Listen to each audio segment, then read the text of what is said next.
On today's episode, we're chatting with Kate Jwaskiewicz, a perinatal mental health advocate and mother of 4 from Syracuse, New York. Kate has chosen to dedicate much of her time to supporting pregnant and postpartum parents as a volunteer of PSI after experiencing perinatal mental health complications of her own. We'll hear briefly about her traumatic birth after an unplanned cesarean, as well as something I just don't think we talk about enough: postpartum rage and the shame that often accompanies it. Today's episode is a great mix of serious and silly, so without any further ado, please enjoy this episode with our friend Kate. The views, thoughts, and opinions expressed in the I Am One podcast are the speaker's own. Tuning into this podcast is not a replacement for therapy or any other form of professional help. Our discussions cover personal stories of perinatal mental health disorders and may feel triggering to some listeners. Your number one priority is to take care of yourself. So if you are in need of support, please reach out to the PSI helpline by calling or texting HELP to 1-800-944-4773 for help in English and in Spanish. At PSI, we want you to know you are not alone, you are not to blame, and with help, you will be well. Okay, let's get on with the podcast. Kate, welcome to the podcast studio.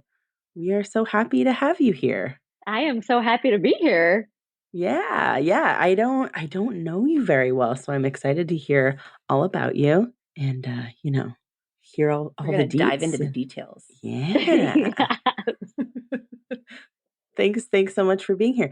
If you would be so kind, Kate, would you give us, please, a little bit of an introduction to who you are? I would love to. I am Kate. I'm in Central New York in Syracuse, and I have been here in Syracuse for over 20 years. Holy cow.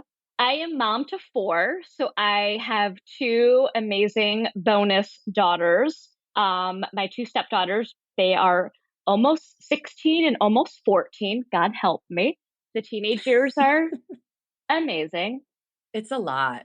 I'm there lot. Too.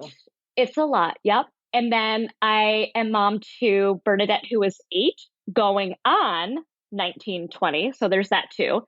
And then our finale, we call him the Jwaskiewicz finale, Miles, our boy, and he's 6. So he still loves me. And that's, yeah, he still loves me. Good job, Miles. Thanks, Miles. So I am right now, and I used to preface this by saying I'm just a stay-at-home mom. I'm a stay-at-home mom, girlfriend. Yep, I am a stay-at-home mom. Those were some snaps.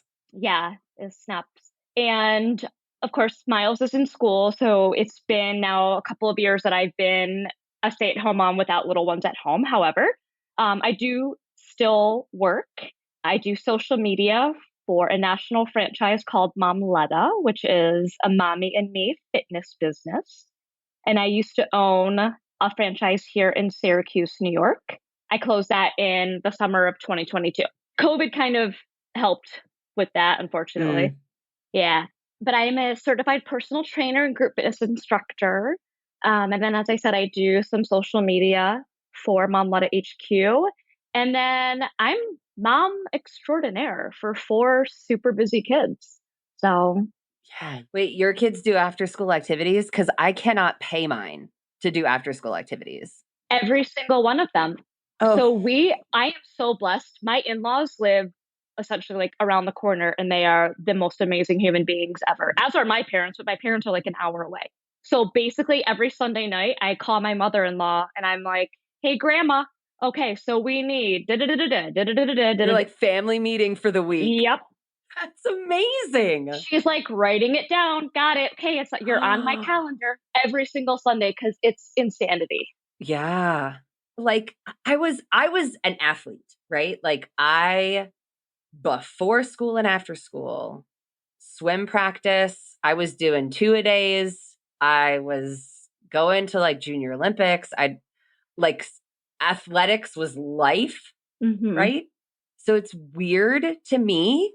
Like it's a me thing. I'm working through it, but I had this expectation of parenting as we do, that it would include a lot of that, and it hasn't.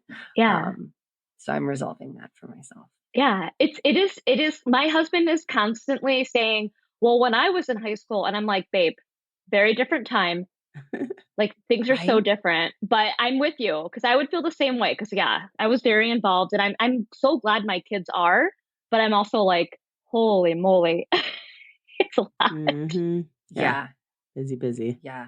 Well, Kate, could you, if you don't mind, tell us a little bit about the role that perinatal mental health disorders have played in your life? Absolutely. So, if it's cool, I kind of want to start with a couple of revelations that I've had now as what I would consider myself to be a survivor of Mm-hmm. of all the things. Two of those big things were that one, I had two, I wouldn't say traumatic, but I had unplanned birth situations. Mm. Both of my babies were considered low birth weight with Bernadette. So again, my two youngest are my biological babies. At my 37-week appointment, my OB, totally regular appointment, he was like, "Oh, you're losing weight." And I was like, "Oh, well, that's not okay." So they quickly did an ultrasound and realized that I had like little to no fluid left. And he was like, "You're not working, right?" And I'm like, "No, yeah, like full time." Like I literally worked at a hospital for a foundation for the hospital. And I was like, I literally plan on like water breaking, walking across the street like to have this baby. So I'm working till the bitter end. He's like, "Yeah, no." Change of plans.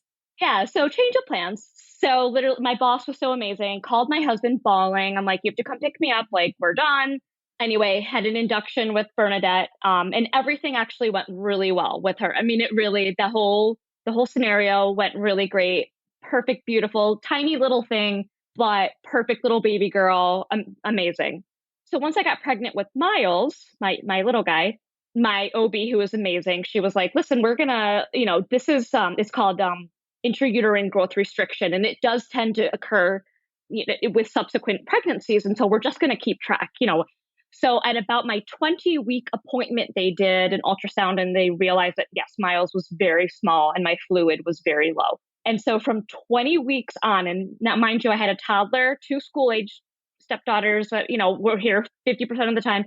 2 times a week I was at the hospital for an ultrasound and a non-stress test 2 times a week.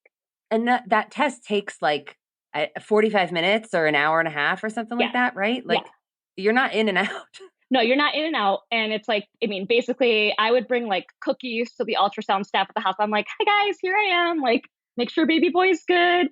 It's so bad. I mean, you can maybe see some of them in the background. I probably by like the 10th time I was there, they're like, "Do you want a picture?" I'm like, "No, I'm good."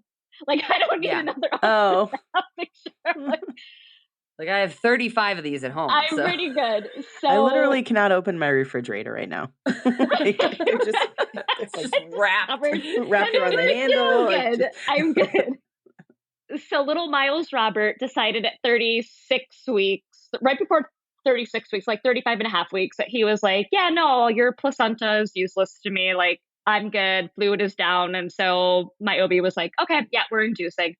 Great. So for a lot of moms who've experienced an induction many times, I will say, and I've heard that the second time around is a little bit less stressful, you know what to expect. Your body kind of like with subsequent pregnancies and births kind of knows what to do. It's like, "Oh, we've been here before." Yeah, like, right. So you hear that. So things are really going really great. We go to the hospital and like everything's going really well. And it's so funny because I was just listening to the latest podcast on here because, of course, I love this podcast. Ooh. I am one. I love you. And we love you too. Yes, the mom. I just felt like everything was going really, really well. And then, but I walked in there saying, like, "Dude, give me the epidural." Is like, yes, as soon as it's time. Mm-hmm. I'm here for my epidural. Yeah, I'm here. Hi. There's. Oh yeah, I forgot. I'm having a baby, but I'm totally here. Yeah. And so they did. So as soon as I hit, and I went quick, 4 or 5 centimeters, whatever, had the epidural. And then all of a sudden, so my husband is in the room. Originally, the anesthesiologist told my husband he had to leave. And I was like, "No, that's not happening. No, like he has to be here for that." So he's standing there. Then all of a sudden, the nurse kind of just like grabs my husband by the shoulder and just says, "You have to get out of here." And he's like, What? I don't understand. I have no idea what's going on. Like you're like conscious and fine and conscious and fine, feeling like already feeling like sweet, it's doing its job. Like this is great. And I can say, like, I kind of look up at my husband and he's like pale and the nurse is just like, what did you do? So the anesthesiologist, all that happened was they put too much medication into the actual whatever needle. And so I started to crash, like blood pressure, everything.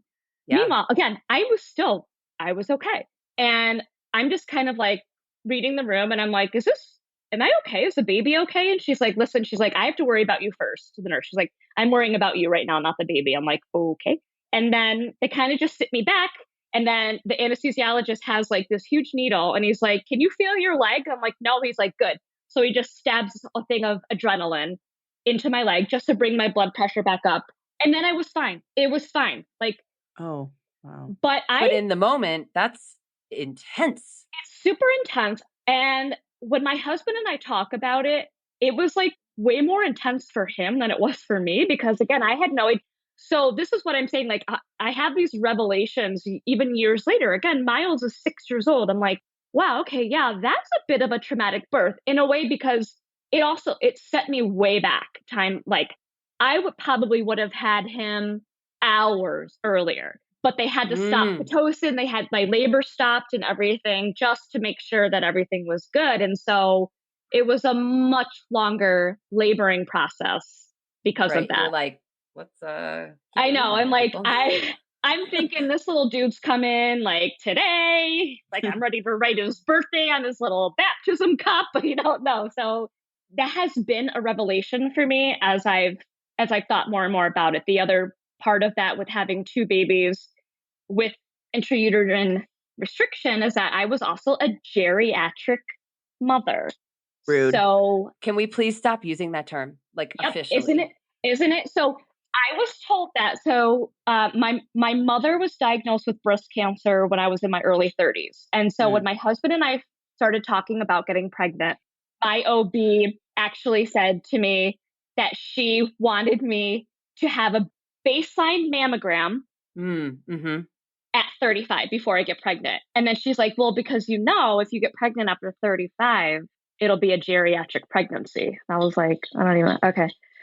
Anyway, because I had my daughter, right? So I had my daughter at 35 and then my son at 37. And so that played a whole nother part in this like whole revelation, going back and thinking like, really didn't feel that old, but apparently I was like, put me out to pasture. I should be not having kids.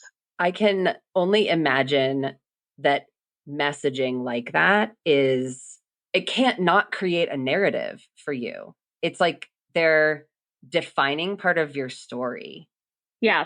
Yeah. That's a great way to put it. It was, I understand the science, I guess, behind that term, but when you're in the midst of it and you feel like a really healthy mom and you're doing the best you can, but then add on top of that, some of these complications I had. And that's where I started to feel like, so fast forward to finally answer your question, really, honestly. It's all related.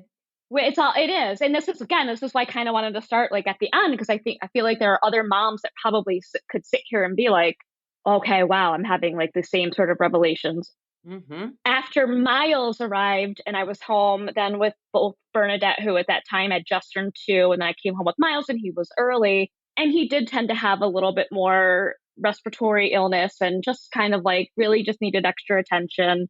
That's when I started to really recognize that I was feeling not right. And for me, my postpartum mental health disorder journey started with rage, which we don't talk about really, I don't think nearly enough.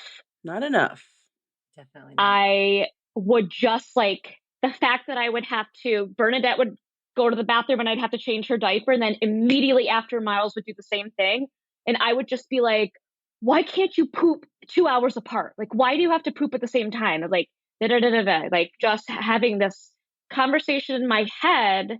And then it really came to a T when it had been like days and days of this going on where I just couldn't understand why they were doing the same things. Of course, they were 2 and a newborn, like pooping and peeing and needing to be fed and this and that. And I was changing Miles' diaper and my phone was sitting next to him and I literally just couldn't take, I like grabbed my phone and I just chucked it across my kitchen and it of course shattered into a million pieces. And I told my husband when he got home that it had fallen. Like I was like, I don't know what happened. Like I was grabbing a bottle and it must have fallen off the counter, but like I need to go and get it fixed like by myself. Like you need to stay home with them. I can't be here right now. I need a phone. I have to go get it fixed. And it was that moment where I was just like, wow, okay, because that very easily could have been a really, really much worse situation. That rage, that I'm out of control feeling. Absolutely. And that led to like the depression and the anxiety around those actions. And I was like, why are you acting like this? Because then it's all shame. It's just a shame spiral at that point. Total shame. And lying to my husband. I mean, I literally lied to, I'm like, oh, babe, it fell off the counter. Like, and it shattered. Like, it fell real hard. It fell real hard. Yeah. So at that point, Kate, had you shared with anybody in your life, anybody close with you about how you were really feeling? No. You know, it's interesting because I had really very, very few, if any, moments after Bernadette, my 8-year-old, like of those sorts of feelings. And so I just expected it to go the same way with Miles, that everything would be fine, right? I am very blessed. My husband is an absolutely amazing, amazing human being, amazing partner, amazing father. And if not right then, soon thereafter, that incident is when I really said to him, I need help. Like something is not right. But he was the only one. Like I didn't talk to my parents about it. Not because I didn't, they would totally have understood. I just, that whole shame thing you say, Emily, like, wow. I too had rage. So I am picking up what you're putting down. Yeah. It's scary and it feels bad. It just felt so, ugh. And it's like, to try to give it a like relatable to any adult listening. Like if you are in your car and someone cuts you off, that by itself is like fine, right? Like whatever, you're clearly wherever you're going is real important. But if it's that on top of you went to the grocery store because you needed something and they didn't have it, so you had to go to a different store across town. And now once it compounds, like any one or two layers of stress are manageable. But it's like once it feels like everything is stressful and everything is too much. Yep. That for me is where when my brain goes to rage. Yep. Exactly. No, that's beautifully put because that's exactly it. Yeah.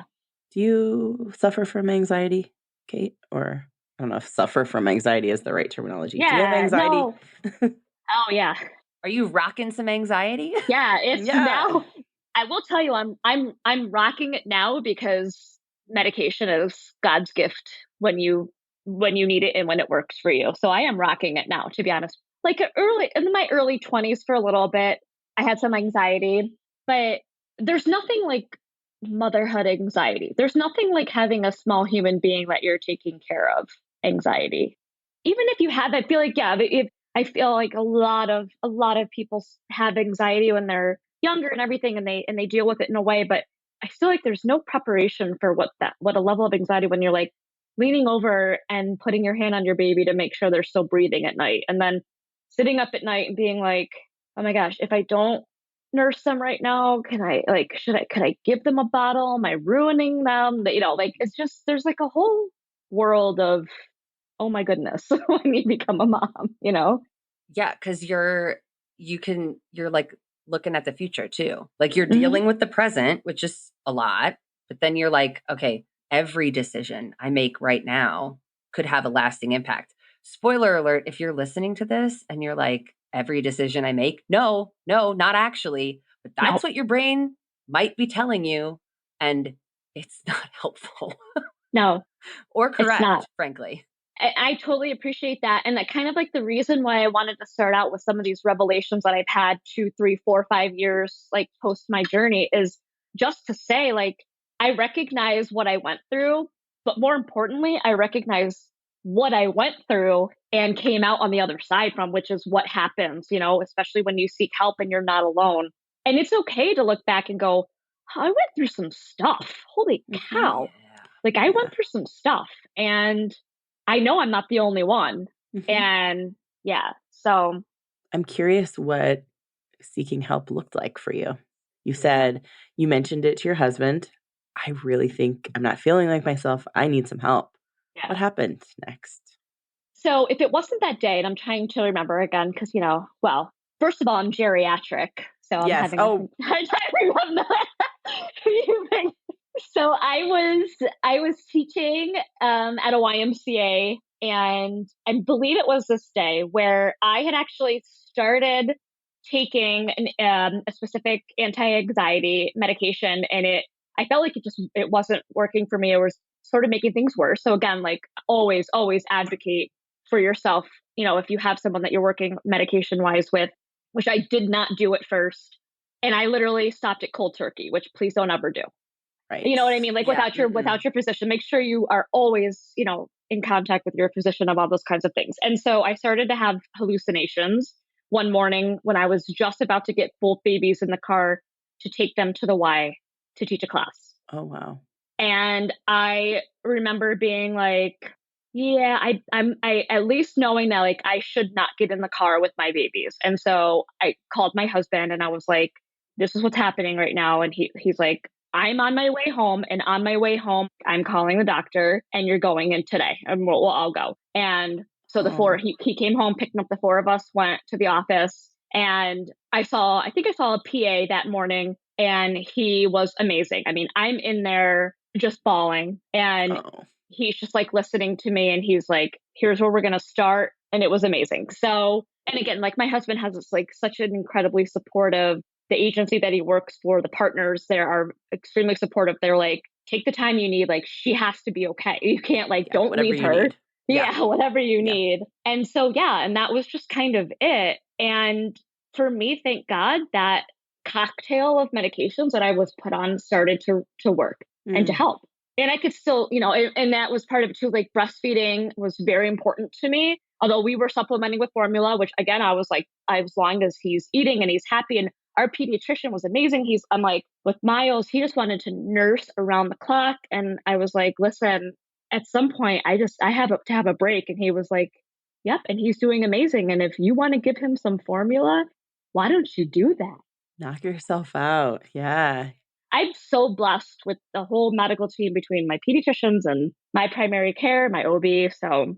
Oh, and way to say something. I mean, way to call your husband. Yeah. I just knew. And again, I do encourage mamas that are listening to this to go back and listen to the other podcasts because it's so empowering. The stories of the women here that have been talking about how they advocate for themselves, but also and simply on the grounds of like, something is not right. Yeah. Yeah. It is okay to say something. If you just don't feel like yourself and you don't know what it is called, which was the case for me, like I didn't know. I was surprised at myself. Right. Like I had no idea postpartum rage was a thing. Yeah. So during your experience seeking help, did you find PSI that way? Did somebody kind of tell you about PSI along? I mean, did you find out about us yesterday? Tell us. Not yesterday. I'm kidding. No. Thank God for you guys. So again, Miles having like health issues, I quit. I had a very unsupportive job when he was first born. And so literally quit like in the middle of the night and was like, not doing this. And that's when I decided to purchase what was Baby Boot Camp, which is now Momletta, which is the franchise. And in doing that, it really opened up a whole world, a whole community of other moms and other resources for women that were going through exactly what I was going through that I had no idea about. One of them being my previous employer, which was Krause Hospital here in Syracuse. That's where I worked with a foundation, and they have absolutely amazing perinatal support program. I mean, and Krause Hospital here in Syracuse, they have the most births there. They have like a level 4 NICU. It's just an amazing institution. Incredible. And some of the nurses and the women that are involved with Krause were involved with PSI. And I was like, this sounds really cool. Like the local New York chapter. And Krause has a really amazing support group that they run for women that are usually referred to the program by their physicians because they're at a point in their postpartum journey where their physician understands like this is probably really helpful. Like this is something they need. Yeah. And so when I was with Mom Lutta and teaching fitness classes, they asked if I would come and volunteer at the support groups and do like safe, simple, very loving, gentle movement with mommy and baby. So once a month I would go to their support group. So I did that for a long time. And in doing that and then understanding more about the local New York chapter of PSI, I was like, this thing is really cool. Yeah, I wish I had this structured in a way support group when I was going through this. But I will say that the community, and I'm experiencing this now with you ladies and with my peers, just how amazing the community is and how life-saving it has been. And so it wasn't until a couple of years ago that I actually reached out and was like, I'm in a really good place now and I want to be a volunteer. Like I want to be a mentor to another mama that's dealing. That's my dog, by the way. That's allowed. That's allowed. This is a pet-friendly podcast. He's my self-care buddy. So I was like, this is something I want to do. And so that's how I found out about PSI through the local New York chapter and then realized that there were way more opportunities with PSI International. Like I was like, okay, I want to do something. I want to be paired up with another mama that's going through what I went through. And the peer mentor program. Yeah, it's like the most amazing thing ever. And can I tell you that my second peer mentor, my peer and she and I met in person a few weeks ago, and it was like the best thing I've ever experienced in my life. To hug her, and it was the best thing ever. Yeah, it was awesome. Did you communicate with this peer on the phone or on Zoom or just via text or what? All the above? Or yes, and yes. Text mostly, interesting. phone, Zoom, FaceTime, a lot of FaceTiming with her. Wow. Yeah, and it was, and then I was like, listen, I'm going to be in your neck of the woods randomly. Would you want to grab some coffee? And she's like, oh my God. And it was, I mean, we hugged for like 25 minutes. I was like, buddy. Yeah. Don't ever let go. Wow. Like that brings the whole experience like full circle. And it was after your time with them had ended. After our time. Yep. Yeah. Peer support. That's where it's at. It's amazing. Yes. It's amazing. Mm-hmm. Wow. And aren't you volunteering in another capacity as well? I'm a mentor and I've had 3 and just waiting for more because I'm here for all of it. Are you a climb leader? I am a climb leader. Oh, weird. Yeah, okay. I was getting, Trick question. Trick question. We knew the answer. What is the name of your climb? Which I am so excited about. This will be the first climb in Syracuse, New York. Team Syracuse. We are going to do an October climb. The weather here will be absolutely perfect for that. Oh, man.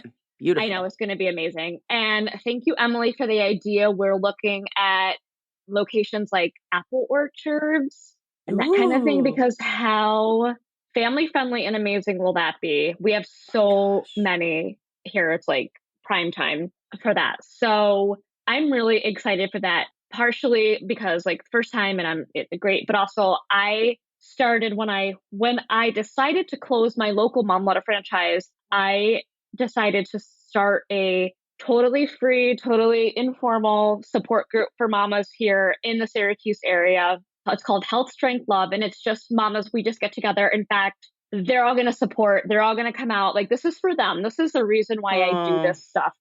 And there are some moms that are like at the same place that I am, but there are so many other mamas that have much younger little ones that are just like in the trenches and right now and just like, please tell me it gets better. You know, this and that. And it's just like, just to be able to be there for them.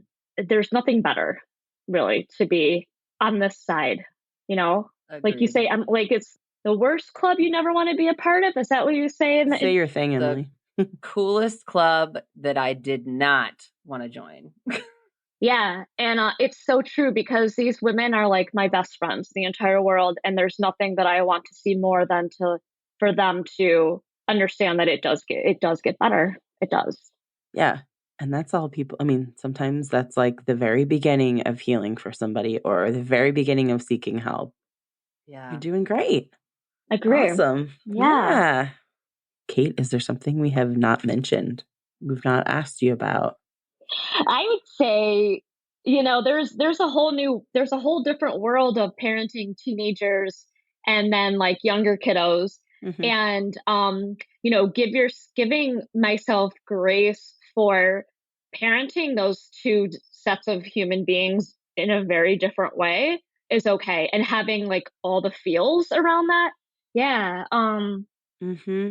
When we talk about being a survivor of whatever journey that you've been on, that's awesome. It's also okay to sit back and go, I'm having a little setback today. Wow, I just need to step back. Like, I need husband, partner, somebody to step in for a minute. Like, I need to step back because I'm feeling some feels. Like, I'm like super triggered right now for some reason. And that's okay. That doesn't mean that those triggers do not define you anymore. That's what when I talk to my peers, like, I'm always like, that's not defining you anymore. Where it was, and it was like, had its grip on you. Yeah. It does not anymore. That you have the power now. That does not have the power over you anymore. Like, and that's the beauty of being on the other side of that journey. Yeah. Yeah.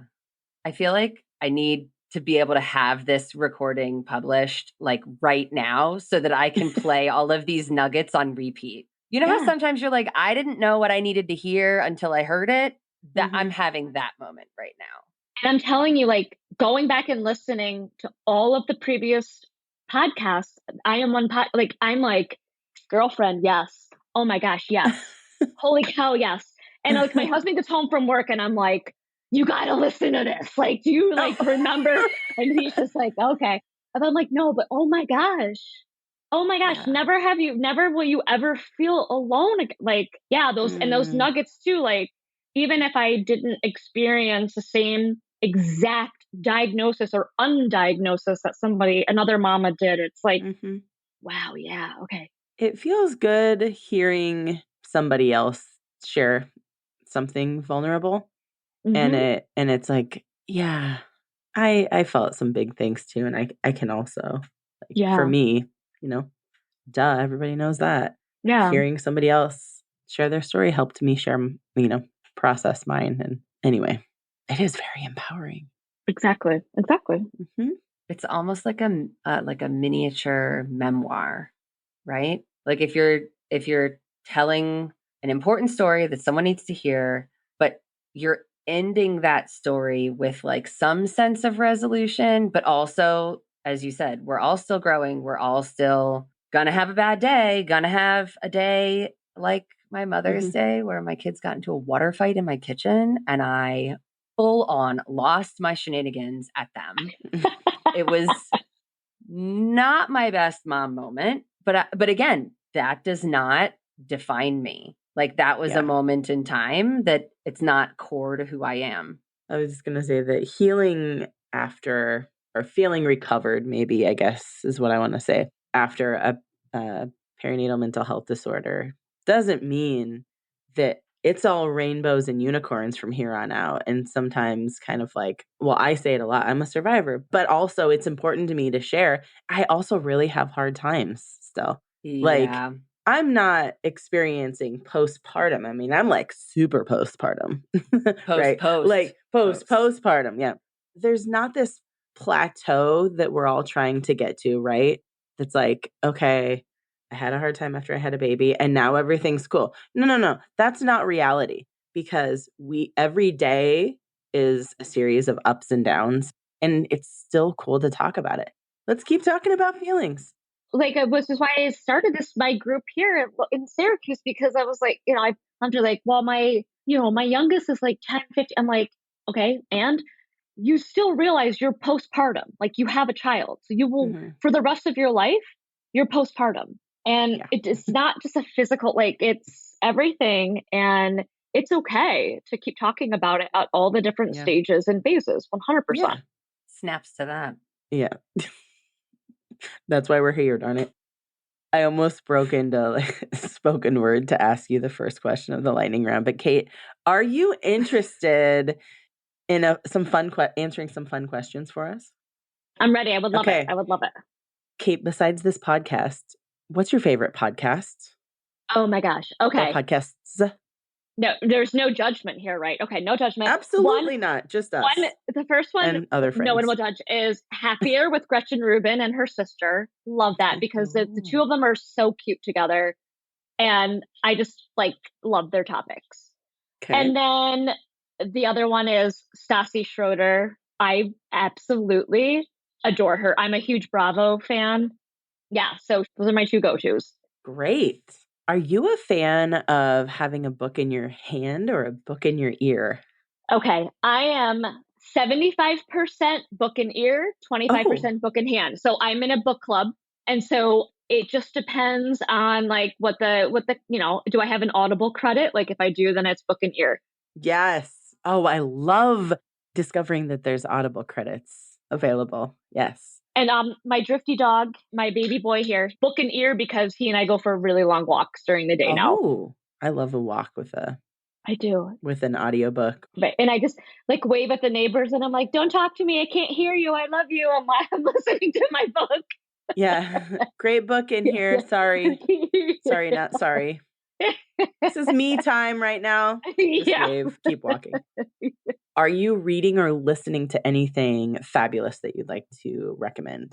I am. Okay. So I, for some reason, I wanted to revisit some of the classics. So I just started rereading Saint Maybe and the Thornbirds, old school classics. And then, again, I'm in a book club and we meet once a month and we're 50-50 thrillers. So Jodi Picoult, anything she writes. Oh. And then we also do some, every other month, we'll do a really racy rom-com, really racy, Ooh. Can't be playing in the minivan while we're taking kids to soccer practice rom-coms. And there's one I'm listening to right now by Megan Quinn that's really good. So yeah. What's it called? Greatest Catch or The Catch something. Greatest Catch. It's borderline. Your kids can't. You got to turn it off in the van, in the minivan for sure. Adult ears only. Adult ears only.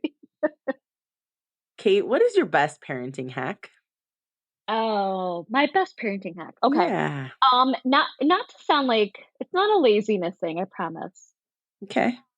I am all about I know. Well, yeah. I mean, fully promoting creative play with your kids. And so for me, that was a really hard thing to overcome because I don't like mess. I don't like chaos, but even mess, even Play-Doh and sandboxes, because my kids are so independent and have been for years and years because they just kind of built their own creative environments, in their imagination, the things that they do with just going outside and playing or whatever.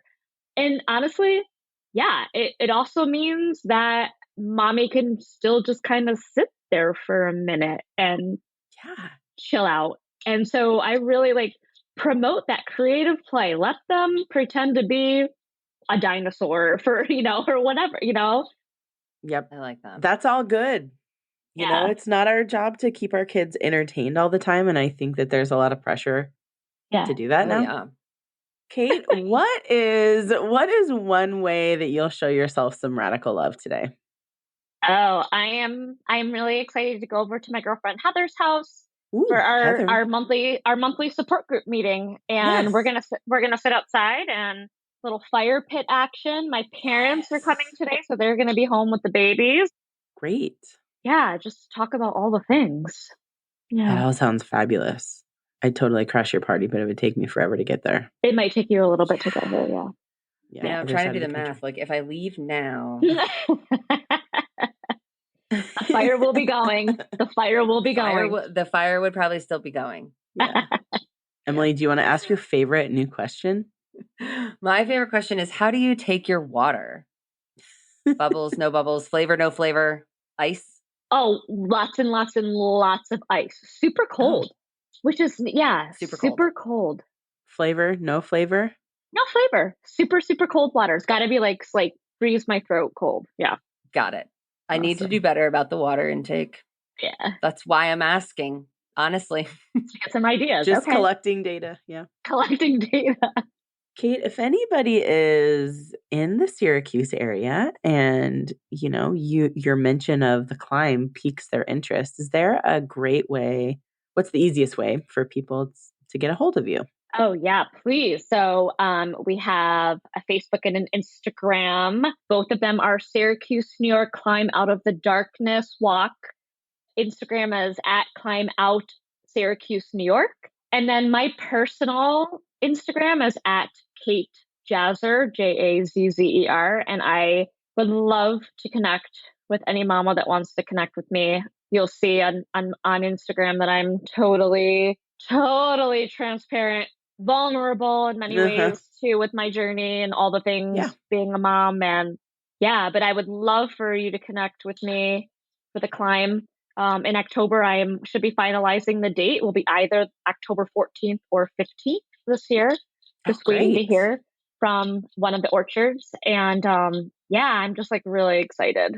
Great. We'll make sure that we put links to all of these fabulous things, including your contact information in the show notes. Yeah. Kate, thank you for coming on the podcast and sharing about your experience and talking about the great ways that you support people and why it's so important to talk about feelings and connect with others. So thank you for being here, Kate. Thank you for having me, ladies, and for everything you do, and really for this podcast, because it really is amazing. Thank you. So happy to be a part of it. Thank you.